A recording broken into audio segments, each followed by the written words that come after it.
Hello. Timo Goodie, what's happening? Oh, it was my man Timo Goodie. What's going on, Timo? Oh, man, what's up with you, bro? Ain't nothing, man. Happy birthday, first and foremost. Hey, man, thank you very much, man. Thank you very much. That's the only reason I'm probably a little bit tardy on calling you all, man. I got a house full of folk, man, showing me love right now, man. They just stole my brain off one, man. Listen, man. Oh, there goes some more good people I see, too. Hey, it's all good, man. It's your birthday. You're supposed to do that, man. Lit that shit up, man. But yo, man, we got my man Timo from Goodie Mobb on the line right now. What's going on, baby? Let the people know who you are, where you from, and what it is that you do, Timo. Just up 1-4 for Goodie Mobb, ATL's own finest four-man group ever to come through the city. Right here, represent 1-4 for the MOB. It's your boy Timo Goodie, a.k.a. To the Fullest. What's happening? Ain't nothing, man. Yo, I like the energy. Man, it's his birthday today. He's over there in the ATL doing it up, doing what he do. So what's on the agenda for today, man? What's on the agenda? What you got going on? Well, I just won me some money on the golf course, man. All y'all folks out there, all y'all brothers and little sisters out there, man, that don't really know what to do with yourself, that's born athletes, man. Pick up some golf clubs, man. You're going to fall in love with it. You're going to thank me later for it. Yeah. It's the best thing ever, man. It's the easiest, sweetest, best, funnest thing I ever did, man, in my older age, man. It keep me ready, man. Right. It keep me, I bet I can outrun all these 21-year-old rappers. I bet I can out-rap them. I'm right here, man. So really what it is, I ain't trying to do it to outdo you, to show you how raw I am. Right. I'm trying to do it to show you the longevity of life. If you live right, you do people right, you treat your body right, you can last, man. Right. You know what I'm saying? So I'm just trying to show these folks how to stand the test of time, bro. Well, because I heard that golfing is a good pastime. A lot of people, like after their playing days or after retirement, they go and get in that golf cart and they go and do some golfing. Right quick, man. No, go ahead, man. Got Timo good. Timo, for all y'all that don't know that's watching right now, Timo from Goodie Mobb on the line with us right now. I don't know. I'm back, y'all. No doubt. Yeah, so I was saying, a lot of times people pick up when they retire or athletes, they like to pick up the sport in golf and like to go out there and get some swings in. So tell the people, like, for golfing, how was it for you? Like, what made you take up golfing after your post-rap career, so to speak? Really, man, what it was, man, I had some homeboys, man, that I was doing some music business with at the time.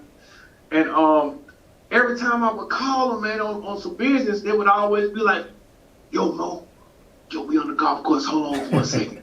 And I'd just be like, hold on, man. Every single time, like, hold on, man, what's up with this golf stuff, man? I'm playing golf, man. What the heck y'all doing? Me out balls in Tiger Woods. You know what I'm saying? I've been messing with them and stuff, but it was like, well, you ought to try it. So before that, my brother-in-law had given me a set of clubs, man. I put in my garage and let spider webs get all on them. I wasn't even thinking about no golf. And then there was a gentleman, man, I met when I was at Lookout Mountain. I had my little boy and my little girl with me.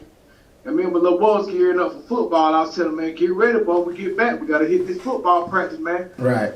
And the guy heard me, man. He was like, yo, man, hey, you got him playing football? Look, you ought to get him playing golf. Man, he can be a millionaire easier, quicker, and less stress to his body. You know what I'm saying, if you take up golf. So I was like, golf?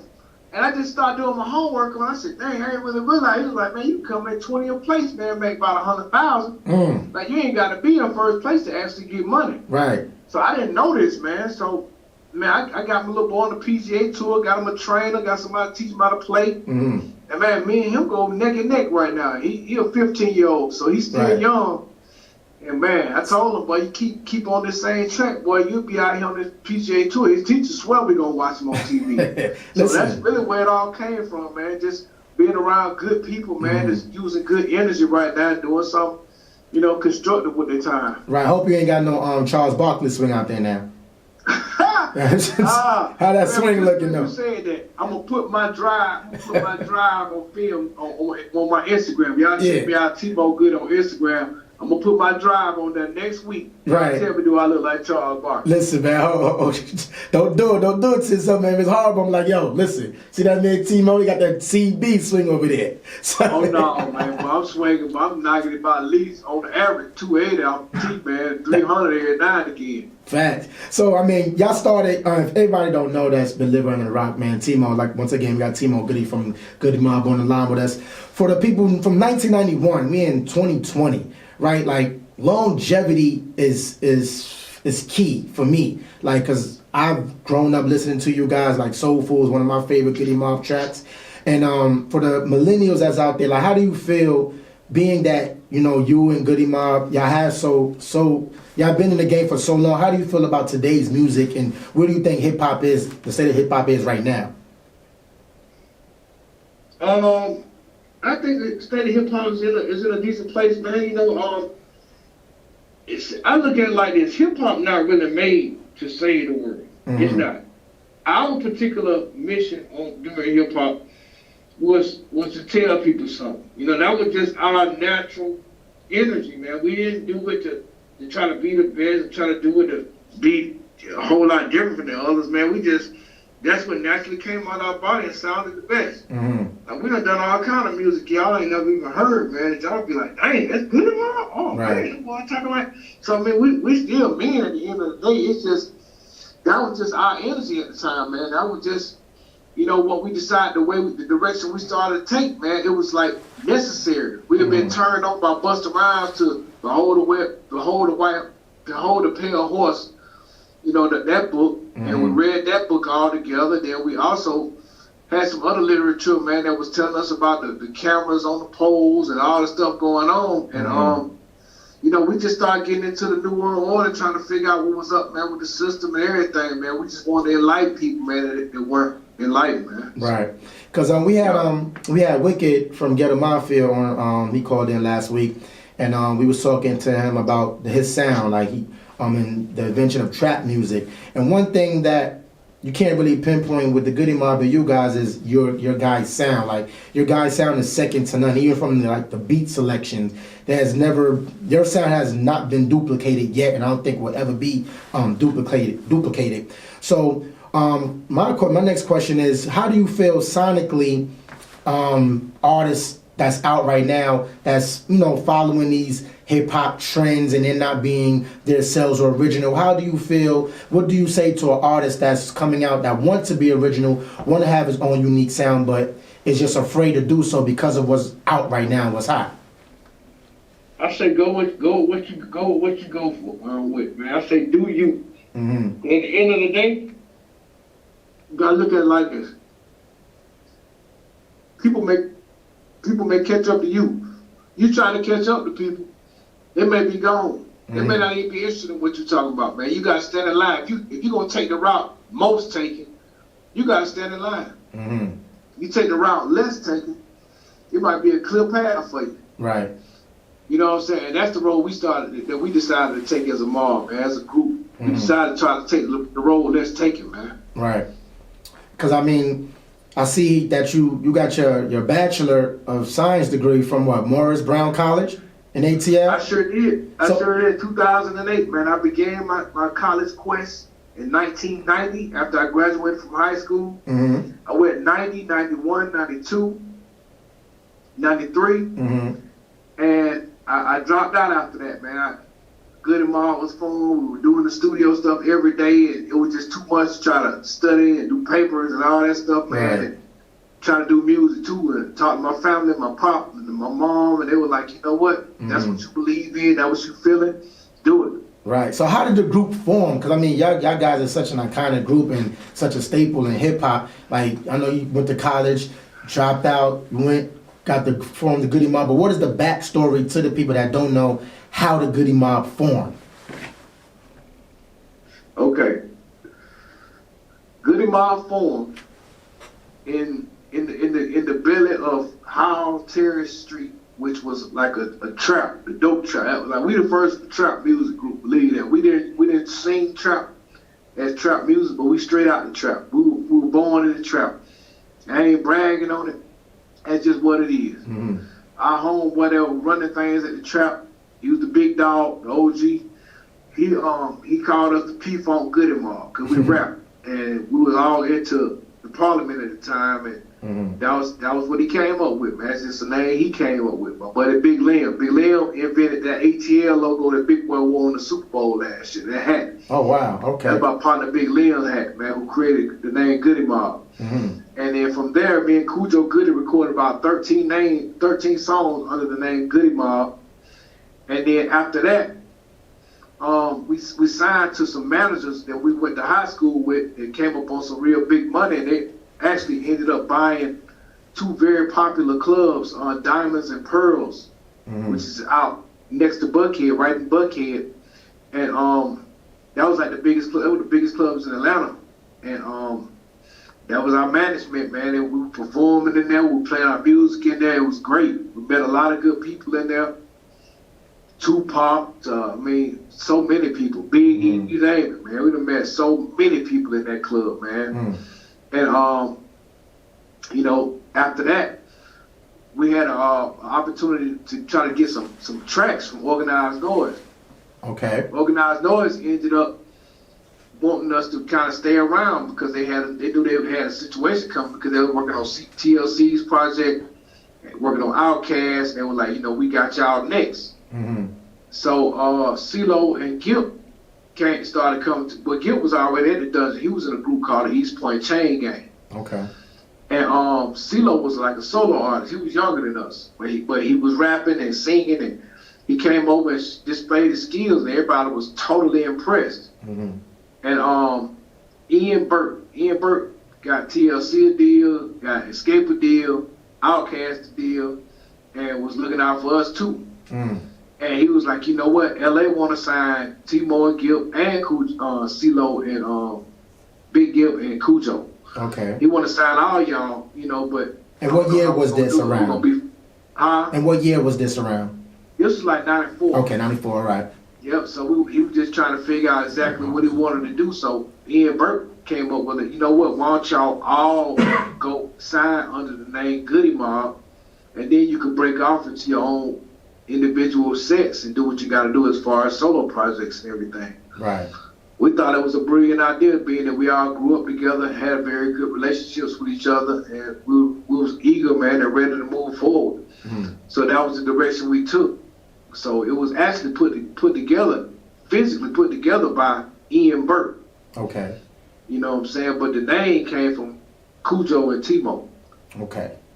Good. I mean, because I know somebody had asked me, and it was like, man, you got to ask that question, like, where did the Goodie Mobb name came from? Because everybody see the Goodie Mobb, they see CeeLo, Cujo, Big Gipp, and everybody, so they're like, how did that come about? So like, I really come on my ask them, so, people wanted to know that back in the story. So I know you released your first solo album, Freedom, in October 2008.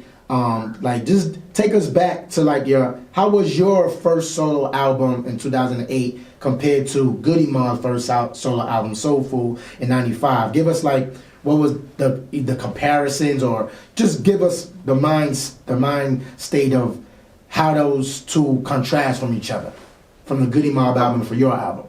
Okay, the first album we put together, man, Soul Food, in 1995. We had rented out Curtis Mayfield's house. We were living in Curtis Mayfield's house every day, recording records and working and grinding and vibing and just living together, just vibing and just grabbing energy from each other. And that was an experience that can never be duplicated, ever. That was something that was totally special, totally unique, and very beneficial. And my Freedom album, that was a solo endeavor by me. I had recorded ample songs, so I felt like it was time really to put something out solid. I actually had a record before the end. It was T-Mo to the Fullest. That was named my first album, but I never did put it out because I personally didn't like the way it sounded sonically and dynamically, but I liked the subject matter. So you still gonna end up hearing some of that, man, because it's necessary that I put that out, man, and y'all hear that. I want y'all to hear that part of T-Mo. Definitely. But that was a great experience, man. My brother-in-law, actually my god brother, came in and said, look, man, I love you as an artist and as a brother, and I want to help you, man, get your music out. He came in with me, man, split the numbers with me, and we put that project together and put it out. I didn't shoot no video. I actually shot one video off of that record, but I didn't put it on YouTube or nothing because I'm a perfectionist, man. I like for stuff to be super duper right. If it ain't right, I'd rather not even put it out there. It ain't gonna be right. So I decided, I'm just gonna hold tight on this one, man, and just let the record ride. So, it's selling. It's selling to this day. It's selling. It ain't sold no crazy numbers, but it's putting some money in your pocket. Right. Shit, I mean, it's music. Like, as a music connoisseur, like how I am, I mean, yeah, I could say I'm a music connoisseur. I just like to listen to good music for me, in general. And I just feel like I have to go back to my roots. You know, I have to go back to the Goodie Mobbs, to the Onyxes, you know, to the Fugees, to those groups where I want to get that good, heartfelt, soulful type of music. So my next question to you is, being in the industry, I hear a lot of stories, a lot of guys that call in, and I always ask them, like, what is, for one, who is one of the people in the industry that you always like wanted to meet and you got a bad impression from that person? That's my first question. Man, I don't even want to start. I don't even want to start. I can say something, man, but I'll put it like this. I met somebody that I always wanted to meet for the music industry, and they was real Hollywood with me, man. You know, I just got a chance to see how average people get treated by some of these folk that's out there like that, man. So, you know, at that time when I met them, I was an average person. I was just a person trying to rap. This dude trying to get on, and they were already on.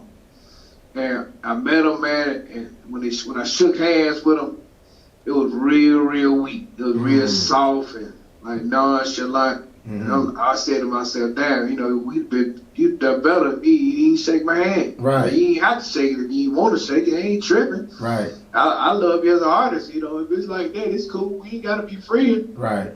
But the funny thing about it, less than 2 years later, same person invited me to their house to eat. Their mama was cooking on Thanksgiving. Come by the house, kick it, chill. You know, showing me stupid love. Right. You know what I'm saying? But it's like I had to prove myself as an artist, not out like I was trying to prove myself to them. We just put ourselves out because that's what we love to do. But I ended up, like I say, proving my value to this person, and then they came on board. You know what I mean? They got cool with me. But like I say beforehand, when I met them, they were real Hollywood. That's how I call it. You know, Hollywood. When you're so fly, you can't even talk to nobody. You know, get your fans before they make you who you are. Want to treat them like they ain't hitting on nothing. Facts. Before they bought a damn record, you want to be all loving on them. You know what I'm saying? But, you know, it's cool. I ain't tripping, man. Like I said, I don't have a hate bone in my body, bro. I'm blessed, highly favored, very thankful, man. So I don't even want to call that person's name put no bad spirit out there on our relationship right now. And it's your birthday, so, you know, you want to, you know, put all them back. You don't want that bad come. I just had to ask the question. I always ask that question. Oh, yeah. You know, in the industry, a lot of people, you know, especially up-and-coming artists, you know, sometimes we have them in the studio with us, and when we have people in the industry call in, that's something I want them to hear, especially for our listeners. A lot of, you know, young artists want to listen in, and they want to just get, you know, insight, and they want to get information on when you get into the industry, it's not what it always seems to be. You know, so you gotta navigate, you know, a certain way. I know you gotta go. It's your birthday. I just got one last question for you, man. I know I saw in your post, like, the whole world, as my girl Shot Books said it last Sunday, the whole world stopped when passing of Kobe, man. So I just wanted to know, 'cause I saw the post you had of Kobe, just outside of music, what did Kobe mean? If he meant something to you, or any of his teachings or sayings, how did that affect you in any way? It affected me, man, in a very loving and regretful that this had to happen to him and his family type of way, man. Because I actually had the opportunity of meeting Kobe when he was a rookie.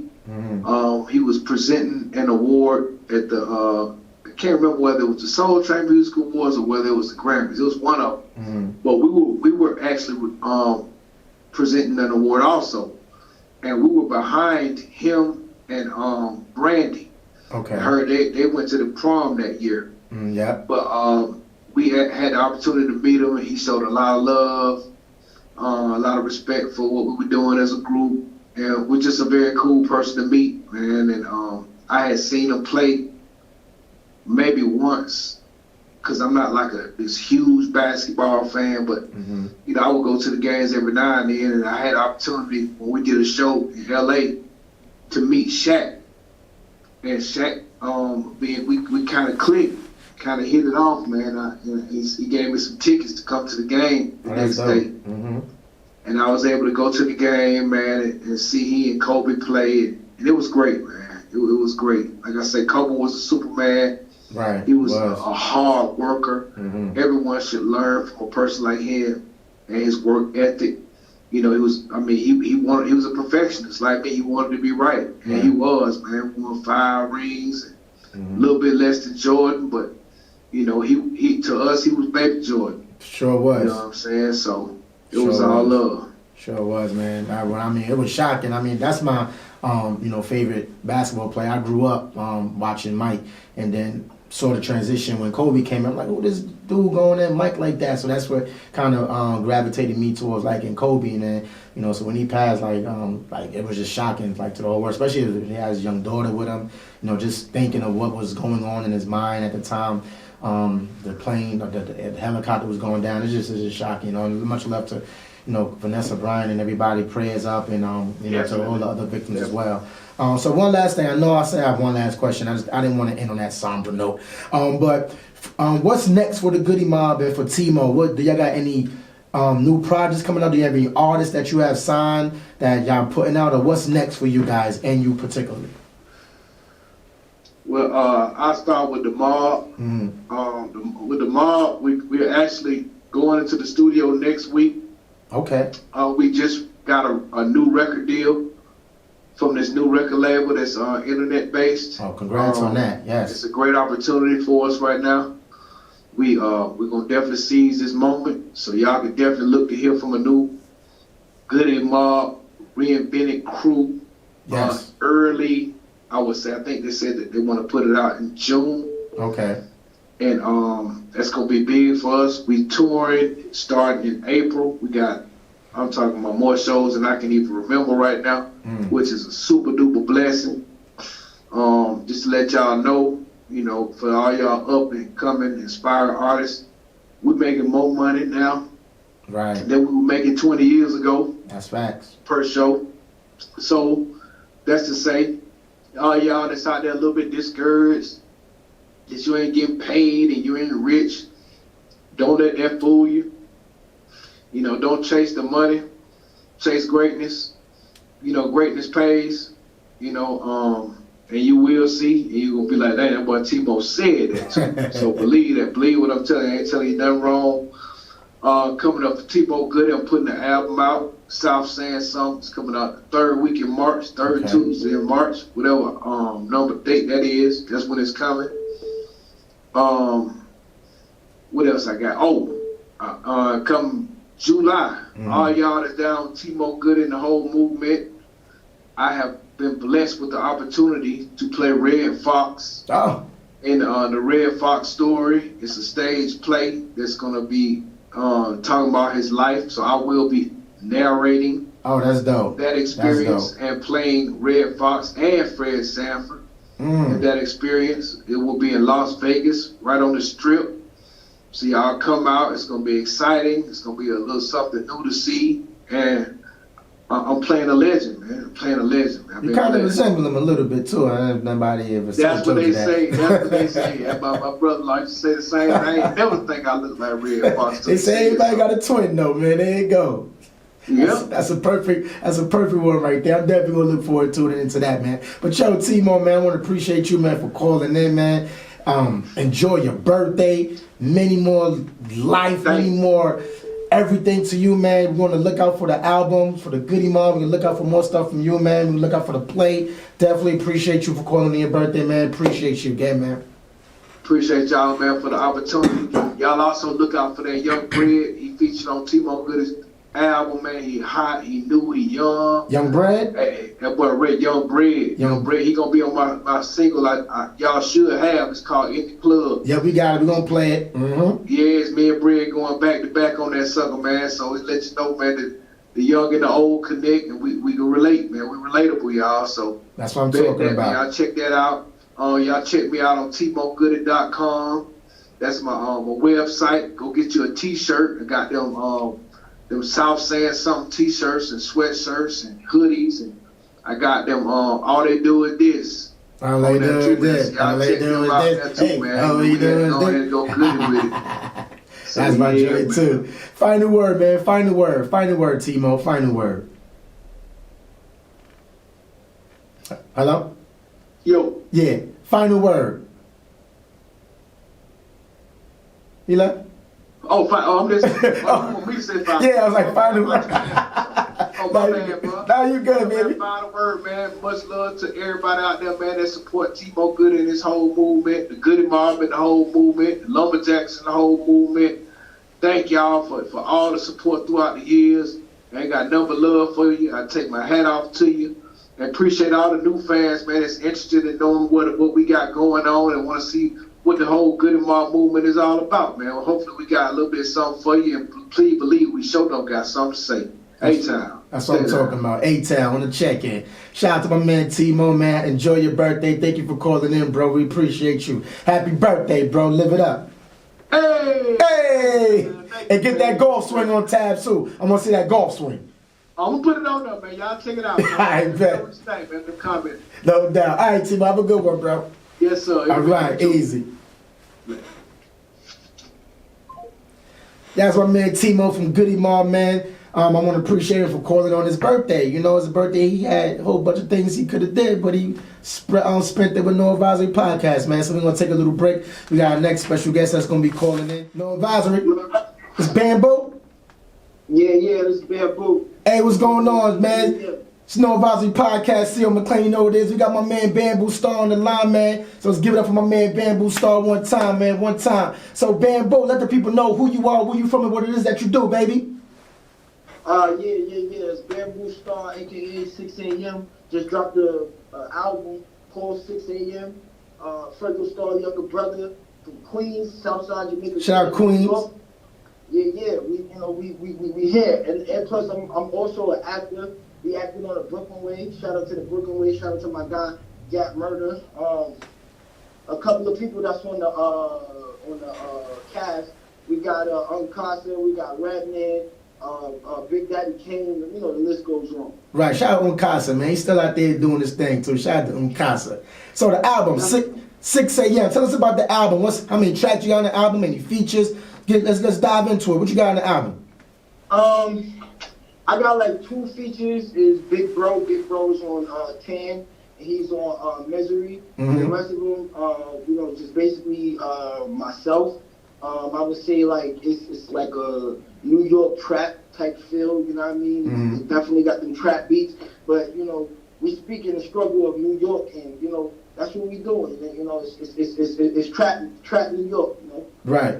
Cause sonically, you know, cause I'm from Brooklyn, New York, so when I listen to like New York artists, we got you know, Pop Smoke out there, he's killing it right now. You got Casanova, you know, you still got Fab out there putting out records. As far as sonically is concerned and the New York sound, how do you feel do you feel you want to transcend the New York sound, or you want to try to keep the New York sound that we accustomed to listening to?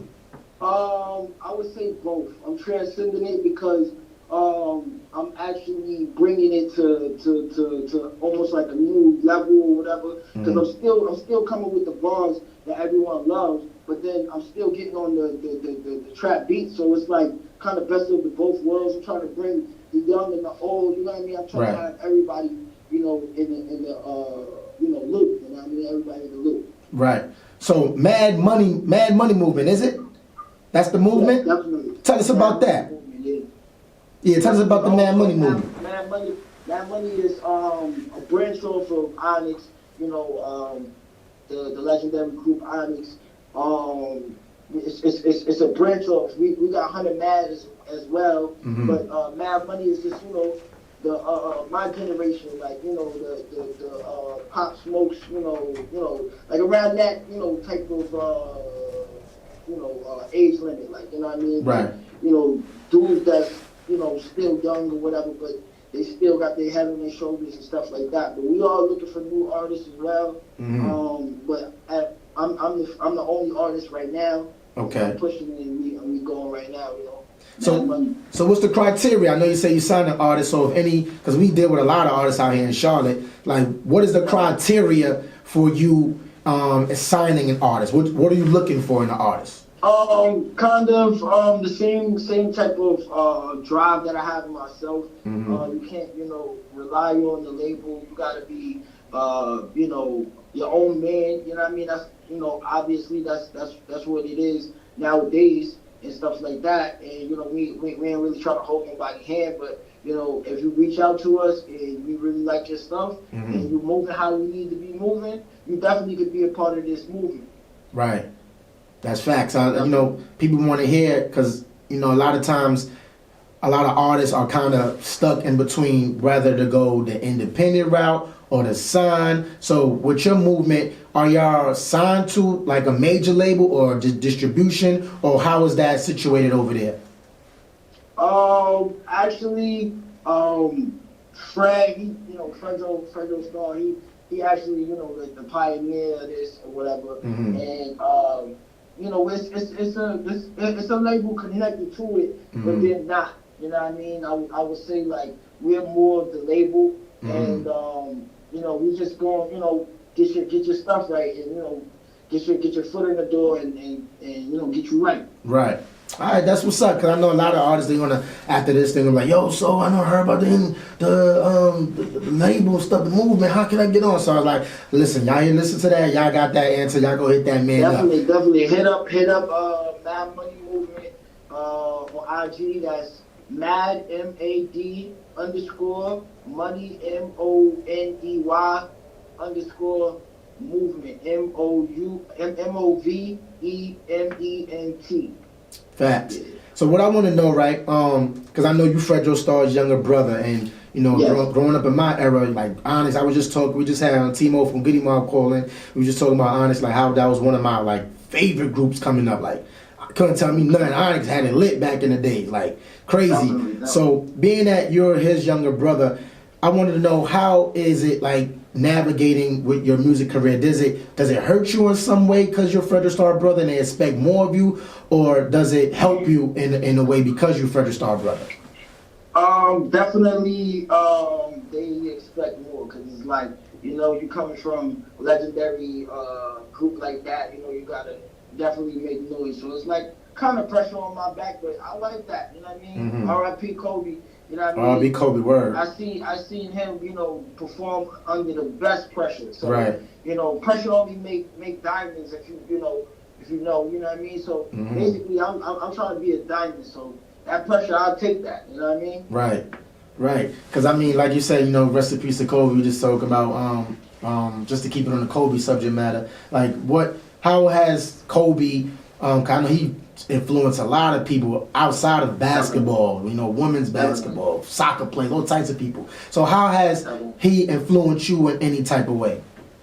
Just that moment mentality, you know, like every time he stepped on the court, he was ready, you know, laced up his shoes, you know, just like everybody else, but he worked way more than everybody else, and that's basically what I'm doing, because I would get countless hours.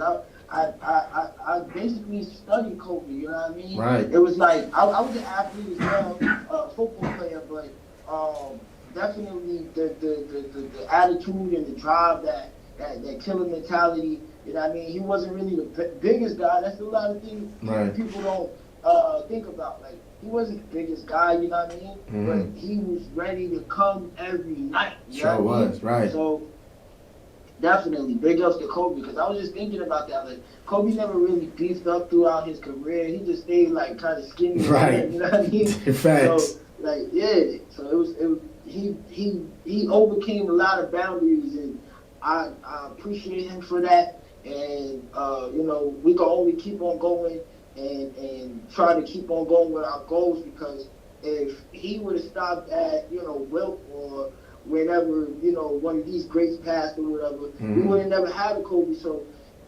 anybody who's, you know, going through it, and I know I'm really definitely traumatized by it, but, you know, we got to keep on going and keep, you know, one foot in front of the other, just like Kobe said, you know what I mean? Keep going and the sky's the limit. You know what I mean? And you could be great just like Kobe was. Fact. Shout out to Kobe. I'm about to get a board of a piece of paper and throw it in the trash and go, Kobe.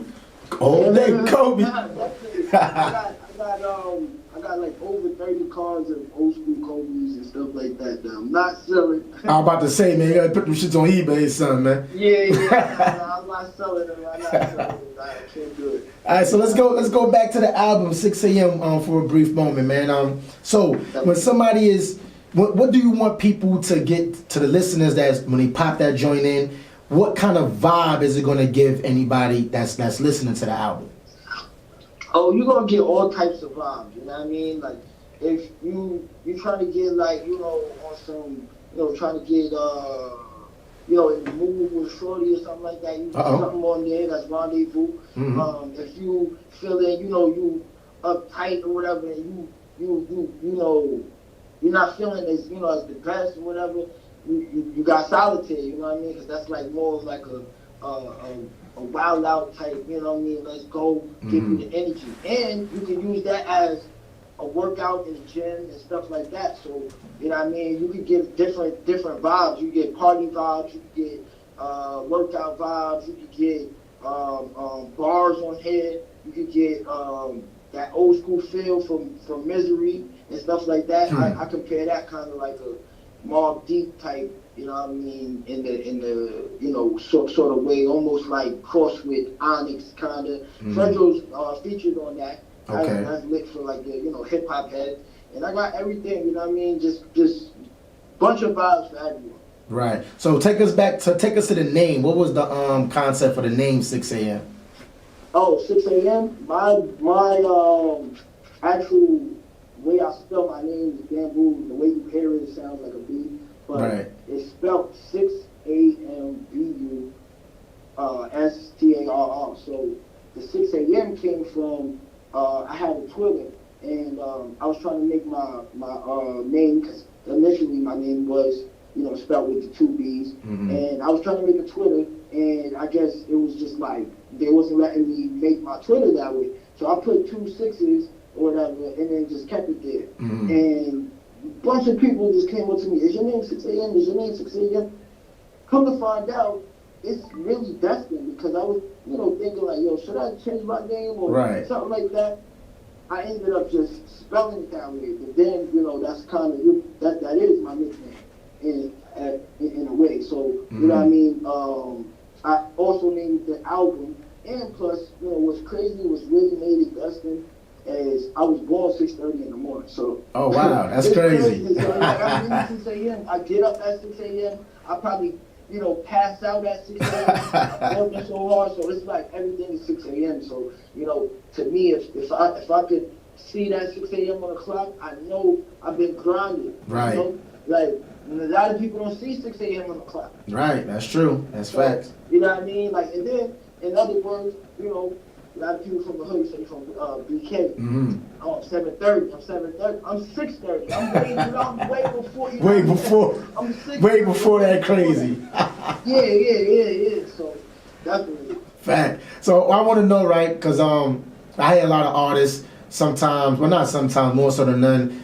They go with the sound that's out right now, and it's like they're just in one big old box. So nothing really separates them from what's out now sonically, right? So what separates you from like all the artists that's out now, as far as like just being an MC and your music in general? What's your separation? My separation, I would say, how I pick my beats, how I play with my words and stuff, like my wordplay. A lot of artists, you don't get that from nowadays. I would say, the excitement it brings when, it could be, like I said, it could be a club record, it could be an amp record, it could be all in one. So it's like, and then I even got, I'm versatile. So it's like I even got stuff that, it's like, kind of like melodic and stuff like that. But I'm always myself. I'm always staying myself. And a lot of people say that I sound like Big Bro, but you do. You do. I was gonna say, but I was like, you know what? I know he probably gets that a lot, but since you brought it up, yeah, you do. Yeah. Cause like when people like one dude, I let him hear Misery, and he had to look at the credits to see that Fred was on the song. I was like, damn, that's crazy. That's crazy. So what's your favorite song on the album? Oh damn, I would have to say for the numbers, Sick Bank. Sick Bank is jumping on Spotify, but it's crazy. Sick Bank is jumping more on Spotify, and then Tan is jumping more on like visual wise. So I would like to say both of them, but if I have to pick, I know right off the back I could, if I'm trying to let a DJ hear me, or I want to go like a go-to song, I definitely could throw on Sick Bank, and it's ready to go. So Sick definitely, Bank. so probably Sick Bank, and I really like all of my songs. I would like to say that, but as you supposed to. If I would have to put it in a category, like right now with Sick Bank, then maybe 2 I would put like Automatic, and then maybe like 3 I would put Solitaire, and maybe like 4 would be Misery, and the rest goes on. You know what I mean? Bet. All right. So I want to know, right? I want to get to a nitty gritty question. Like, what is one of the let me see. What is one of the craziest things that you ever experienced being with your brother, like with somebody that's in the industry that you don't have to say their name, but like you was like, yo, this shit really went down like that. If you can name one. What you mean, like went down in a good way, or? Look, it don't matter, good way, bad way, just something that stood out. What like the craziest thing that ever happened to you while you with your brother with somebody in the industry? Good and bad, right? Yep. I got two that's maybe like like kind of like sketchy, like this is what was going on. So I boom, one time Fred was going through some he say she say with another artist that is well respected, legend. Okay. So basically they saw each other or whatever after the battle or whatever, the Keith Murray battle. Okay. They see each other or whatever. They in the street. You're like, yo, Virgil, you don't mess with me. You don't mess with us. They arguing and shit like that. And then out of nowhere, he's like, I love you, dude. I love you. it was just like a weird moment. Like they were just arguing and they had respect for each other. It was like, wow, what no? You ain't say that? Oh no? Alright, cool. Alright, no. Alright, yo, nah, cause my bad, I said some shit and right. They hashed it out like right in front of each other. Shit was crazy, but it was like, is this shit gonna go crazy? Right, this shit gonna go left? Right. Yo, it's crazy. And then like another time or whatever, I would have to say the Keith Murray battle, because y'all seen it. Alright, something happened where the bouncer or whatever had to get in and break people up, because his people was on their side was pushing, us was on our side was pushing, but it's like these dudes is kind of like, they're iconic, and like they really not even like taking it serious. They just like making it so it's like like selling it for the fans, and it was almost like we didn't even know what was going on. Oh wow! It was a little push, but you know what I mean. Everything got evened out and stuff like that, and the battle went on, and Fred had battled Keith Murray and finished him. Everything was good, but that was finished him, right? Yeah. Keith Murray, and then it was crazy when that push happened. I ain't gonna say the guy's name. Right. It was a battle rapper. He fell off the damn stage, and he kind of like big and shit. Oh so shit! It was like, damn, dog. You know what I mean? Right. He fell around the stage. We had to help him up and stuff like that. Get out of it. Yeah, it was crazy. It kind of got crazy. That little push, little push thing going on. You could go back if you go back to the push or whatever, the push scene at the battle and stuff like that. It was a little bit crazy. But then I would say, one on the high note, my bro, he kind of like, I wouldn't say like catapulted me into, being, who I am now or whatever, but I would say he kind of broke me out of my shell because he kind of saw something, and like, you know, Fred, he's not the type to say like, you know, anything like, oh, this person's like this. He's very hard to, you know, entertain. So, Right. you know what I He mean? looks like you don't it too. even know Word. that he likes your lyrics or anything until, you know what I mean, he's like, spit. And you're like, what? Right. You might have like been like, I'm a doctor now. Like, what? I'm a doctor now. You might have like gave up the profession and like, you discouraged now. Right. You think he don't like your shit, and he meanwhile he's liking your ish, and then, you know, you didn't even know. You just, you know what, F it. You know what I mean? Right. So he threw me on stage one time. He's like, yo, you know, jump on stage. You gonna jump on stage? I'm like, nah, you bugging. Mm-hmm. So I'm thinking he, you know, just, you know, bugging or whatever. We on stage because we usually go on stage, you know, and hype up the crowd or whatever, you know, be behind them and shit like that, you know, for the experience. And we out there. He like, yo, just want to do, I'm gonna give him one shot. Mm-hmm. Yo, come in. I'm like, what? And that was you. Like, yo, come in. He's like, yo, yeah, you better spit. So everybody got their phones out, cameras out. So I'm like, Oh, yo, he did. She in put my you mind, on like, spot, right? This could make or break me, because, like, I mess around and try to, 10 years later or however much years later, Mm-hmm. you know, come down and try to be somebody big, and then they just gonna come back to this. To that old footage, like, right? Right. So I'm like, you know what? I gotta say something. Mm-hmm. So he's like, yo, you better spit. Da-da-da-da. He's yelling in my ear. So out of nowhere, boom, I just start spitting, and the crowd loved me. And then ever since then, I ain't have no jitters and stuff like that, or no butterflies or nothing, because it's other people that I know, they were so nervous that they first time on stage they threw up, like on some real Eminem type stuff. But my situation was kind of like Eminem, because I stuck and I was froze.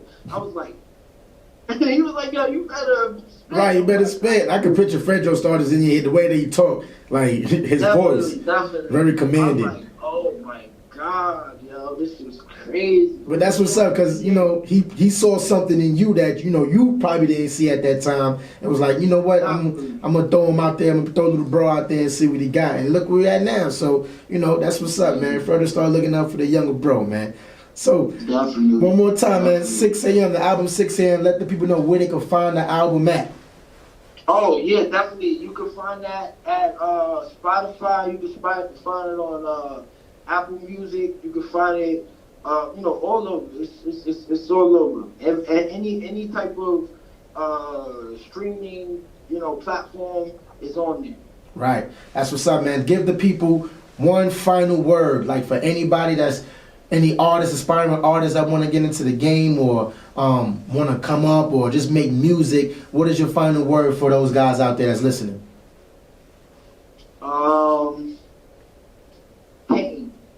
Pain comes from the best. You know what I mean?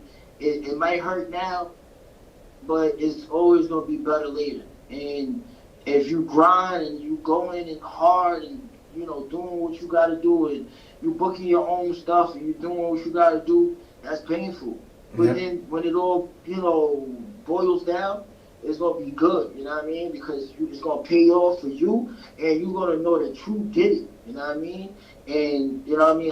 That's all I can really say is like, pain is what really got me here. Right. I went through some pain to get here. Right. Pain. I hear that, man. Pain, man. So if you ain't going through no pain, if it's an easy road, I don't know, man. Sometimes you gotta hear that pain in that music to know where you came from and be relatable. Feel me? Definitely, because a lot of people think like, oh, you know, that's his little bro and stuff like that. They like, you know, I don't really have to go and grind, you know, and do what I have to do. There's some stuff that I do, and Big Bro be like, yo, how you do that? Right. You know, just keep going. We lit. You know what I mean? Right. You know, I'm doing this. You know what I mean? I'm definitely doing this, and I had to, you know, show him, you know, exactly what I was talking about and what I meant. And you know what I mean? I'm not looking for no handout from Big Bro. You know what I mean? He just, you know, he co-signing me and stuff like that. But you know, he see the dream, you know what I mean? And that's why me and him is like, you know, co-partners on this Mad Money thing. So it's like, I'm really not looking for artists. I am, but you know what I mean? But you know, you get what I'm saying. It's like I'm focused on myself as well, but it's like, yeah, big bro, I'm more on the inside. I could be like an A&R or whatever, or do, you know, a little bit more. It's like just more than just being an artist. Yeah, on the foot soldier side. Right. And, you know, while, you know what I'm saying, while we could find some people and stuff like that, because I am going out to South by Southwest, and that's March 19th to 22nd. Yeah. I'm going to be out there, got like 4 shows out there. Okay. You know, we lit, and I got a show, if anybody's listening from the NYC, because you say you was from BK. Right. I got a show at Blackthorn 51 in Queens. Okay. When is that? Up to that. Yeah, definitely. We going up. When that show? February 27th. February 27th. You could follow me and check my the IG? My bio. Okay. Yeah. Check my IG and my bio. 6AMBU _STARR. Also check out Mad Money MAD _MONEY _MOVEMENT. That's what I'm talking about. My man Bamboo Starr, man. Let's give a round of applause. My man Bamboo Starr. Album out 6 a.m. Make sure y'all go to all streaming platforms and pick that up, man. I want to thank you for calling in, man. Continue to do what you do. Continue to rise in this game, because this is, you know, is a I'm gonna say the hard industry if you know how to navigate it. But it's just a lot of things you gotta be able to navigate in order to get to where you gotta get. And I think you on the right path, man. I want to salute you. Thank you for calling in, Bamboo, my man. Appreciate you. Thank no doubt, bro. Thank you. Anytime, bro. Be easy, my guy. All right now. Salute. Yeah, so that was my man Bamboo Starr, man. Make sure they go pick up that album 6 a.m. on all streaming platforms, man. So like you see, it's me by myself, solo dolo. So it's your boy C.O. McClain, man, NoAdvisory podcast. Shout out to Shot Bug, shout out to P Fine, shout out to God Maker, shout out to Petty, shout out to my man K Digital holding it down with me right now for Dolo on the camera tip, man. Shout out to Sid. I think, shout out to Ash B. I almost forgot Ash B again. She gonna kill me. You like, keep forgetting me, man. Shout out to those squad, man. It's your boy C.O. McClain holding it down. Shout out to the most dangerous crew, NoAdvisory podcast. You know what it is, motherfuckers.